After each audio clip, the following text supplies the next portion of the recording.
Hi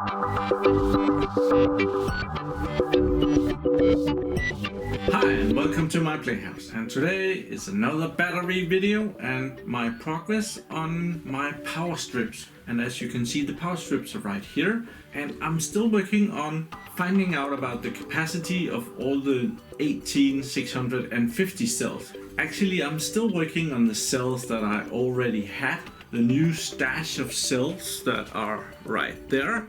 I haven't even started taking them apart yet because I thought I want to get all the old ones out of the way, and then I'll just take one battery apart at a time, check capacity and throw out and do all that kind of stuff. I might not do it that way, but well, I wanted to make sure what I got and have that sorted before I made an even bigger mess. Does that make any sense? I hope so. But I also got some new toys, so let's go to the table and see new toys. First, here is another battery being discharged and measuring the capacity of it. This is one of the really crappy Ultra Fire AliExpress. Don't buy this crap batteries, but I'm checking all of them out, even the bad ones. I bought these, I think I paid $14 for 14 pieces, and they are not worth that amount. But the new thing is the battery holder. I bought that too. Before I was using these clamps here, and I was putting them down on each side of the batteries like that and clamping them together with batteries, and well, that worked pretty well also, but well, this just is a bit easier, and they weren't too expensive, so I got a whole box of them. Got 10 pieces. That's a new thing. Here is another new thing that I bought in. Also bought that online. Came in from China. And this is a battery charger, and it's for the lithium-ion batteries. And this turned out to be really neat. China got quality.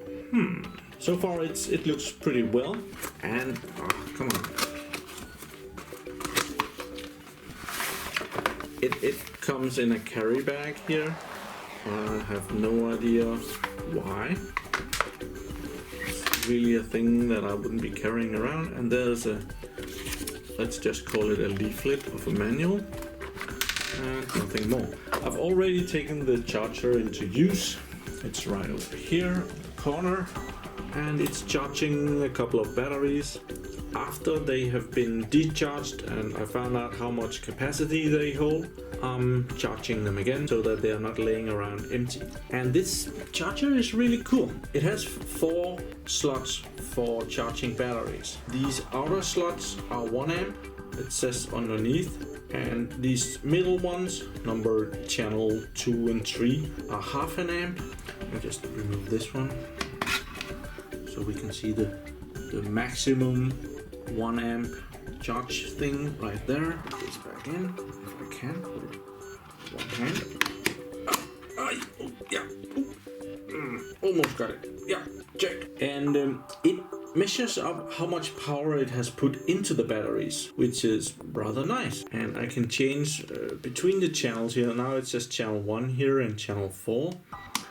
I can not change between the channels because there is nothing in 2 and 3. You could put something in, put that in channel 2, and it will find out that it will start charging that, and it will pretty soon find out that that's full. Yeah, so after a little bit, it realized that this battery was full, but it did manage to put in 2 milliamp hours into the batteries. It shows here what the voltage is, and it stops at 4.2 volts. I haven't checked that yet. And it shows up here how much amps it's putting into each battery. I haven't figured that out entirely yet, but that should be working. So it's a cool charger. Right now I can see that it has put in 33 milliamp hours into this battery, and if I press again, I can see that this battery out here, which I measured to 1549 milliamp hours, it has returned 1491, and it's still charging that one although it must be very close because it's already showing 4.2 volts, so there's probably not that far yet. I don't know how accurate this is. I trust the IMAX over here, the IMAX B6, a little bit more than this thing, but it's really nice to see that some of the power has been returned into the batteries, even though the number might not be that correct. Really nice charger. I'm really happy about that one.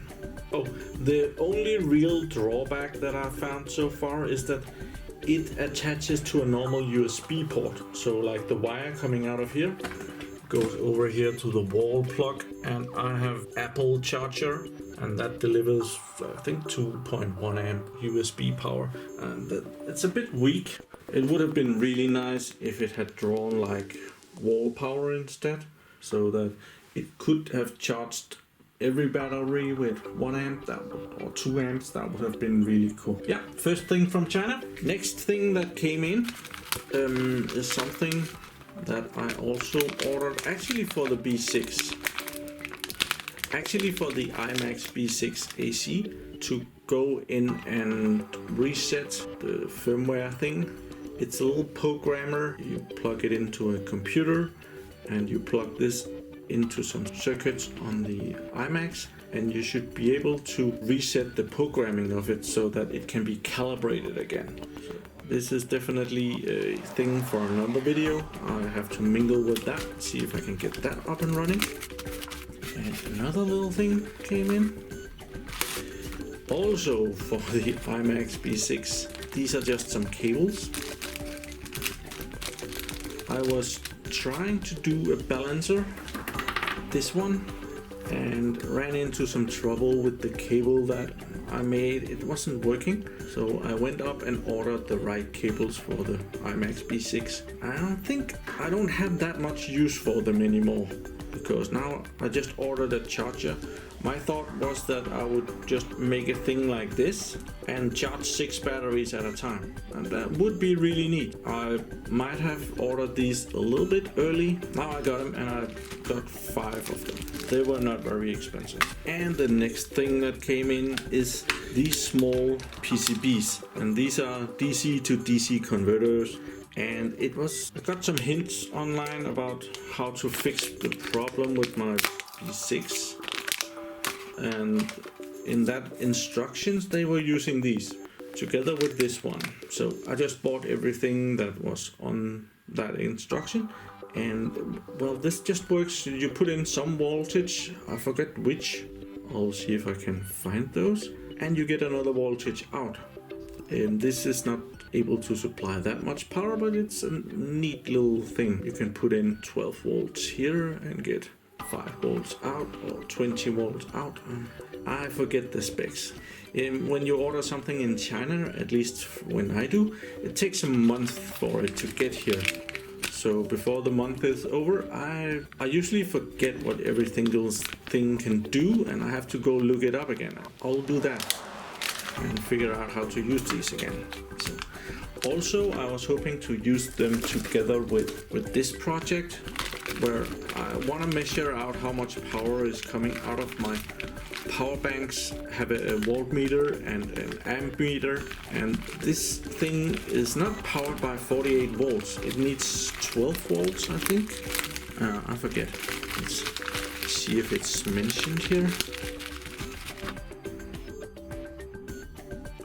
They don't really brag about that, but as far as I remember, it's 12 volts that this thing needs to operate, and then it can measure from 0 to 100 volts and 50 amps. So it's a little bit stupid that it needs some other power than the power that it's measuring, but well, that's how they made that. So, a little DC to DC converter that can change my 48 volts to 12 volts would be neat. As far as I remember, this is not the one. I have another one in order that will arrive to do that little trick. Here is the power bank project. And I've tried different stuff to get a good connection between the batteries. This is not working. The idea was to have these prints and put them down between the batteries and have them make a connection. This does not make a connection, and I thought that I could just tighten it up, but it still doesn't make a good connection. So I've been working on that. I tried with different sorts of, what do we call this? We call it silver paper, directly translated. Very bad translation. I have been trying with different stuff, and I actually found something that seems to work really well. These are some springy things for removing EMI, RFI from equipment, more or less to remove static electricity, and they come in strips. I just happened to find that I had some of these. I had 2 of these. I cut 4 pieces of this one to make this one. It's really cool to put it down. Just put it there and press it in, and it goes in there, and it makes a really good connection to all the batteries. So that's really neat. My only problem is that this seems to be bloody expensive. I have only been able to find this at very special shops. I have been able to find it in China, and it wasn't too expensive, except there was only one shop selling it, and the minimum order was like $600 worth of this. That's a lot of these. I think it was 100 strips of more than this. So I have ordered some, the cheapest place I could find, and they should be on their way, and they will look much similar to this, but I think they will be silver coated or something like that. I found it a local place, or at least I think it's a local place. Maybe it's coming from England, UK, but that's on the way, and I'm gonna be making some more of these to test this out. Also, I'm gonna be seeing if I can get someone else to produce these prints, these PCBs, because it's very tedious work for me to be cutting out these. And to do that, I have been trying to make a little drawing of how this curves. Oh, that's a bad one. Right there, when there is batteries in it, let's just move the batteries out here. I needed a circuit board that will follow those lines, and to get that to measure with, I made like a copy on a piece of paper. I took a pen and I painted that black, and I pressed it down against a piece of paper, and now I should be able to measure out how that curve and everything is, and make a little PCB on some online program or something like that and order that. So this project is also kind of moving onwards, even though I've used more than 1 week to find something that would work like this. So this is pretty cool. These are really neat. I hope they will be good. These are just soldered on there, and I found that the best thing I could do was just to put a little solder splat on this PCB and then put this on afterwards and just heat it up, and that would work really well. So yeah, this is what I was looking for, more or less. I was hoping to get these like in China, 1,000 loose pieces for $5. I haven't found that yet, so if anyone knows that you can do that, do leave it in the comments, because it's amazing how expensive these stupid little strips are. So right now I'm still checking the batteries over here on the charger I have. This one is full, number 2 right there. I am discharging this one, and it's going fairly quick, discharging with 1.4 amps, and it's down to 3.09 volts. And what it does is it discharges the battery down to 3 volts, and then it lowers the amperage down here, so that it discharges it more and more by lowering the amperage, so that it gets every little milliamp hour out of the battery. Otherwise the battery will just rise a lot. It's disconnected. If it just stops at 1.4 amp when it reaches 3.00 volts, I wouldn't have gotten all the power out of it. It will drop down and it will get even more power out of it. The next plan is to bring a new battery up to the table and start doing that. And I've already found the next lucky battery to be taken apart and be charged and discharged. Of all the batteries that I've tested so far, only 2 of them are bad. I found 2 bad cells, and they are kind of short-circuited. I'm not able to put any power into them. I tried with my laboratory power supply and they won't take any power. I tried to do it the same way that the super genius is doing it. If you don't know who the super genius is, it's the same guy that told me how to mark my batteries as bad. I also written bad on them, but he marks all his bad batteries with a blue line around the plus pole. There's a little grind here, but well, here's a nice link to Super Genius's channel. I really enjoy watching that. You might as well. So go ahead and check that out. So I want to take this apart, and it's a replacement battery. It's totally dead from an HP notebook battery, and I'm expecting to find 9 cells in here. It's like 1 roll here, 1 roll there, and 1 roll there, and I'm counting that it should be 3 batteries long. So let's take that apart. How do we do that? I think we need some violence. Let's see if I have some violence laying around.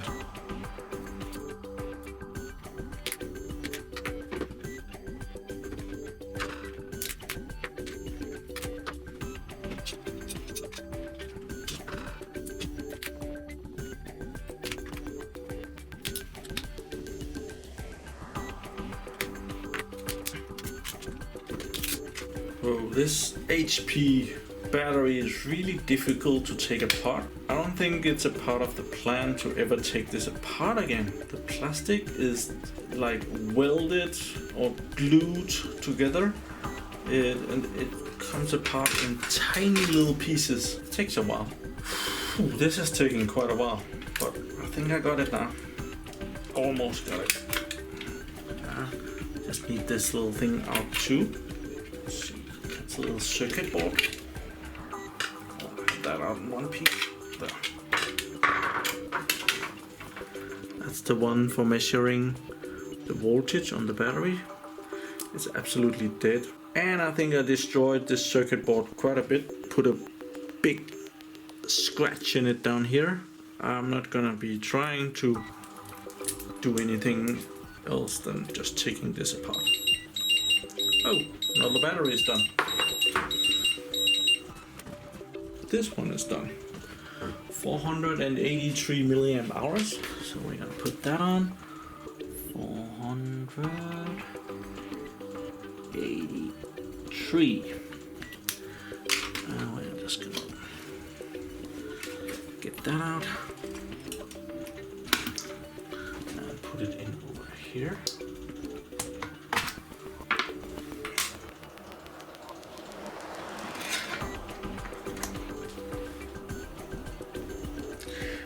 We'll just discharge this one.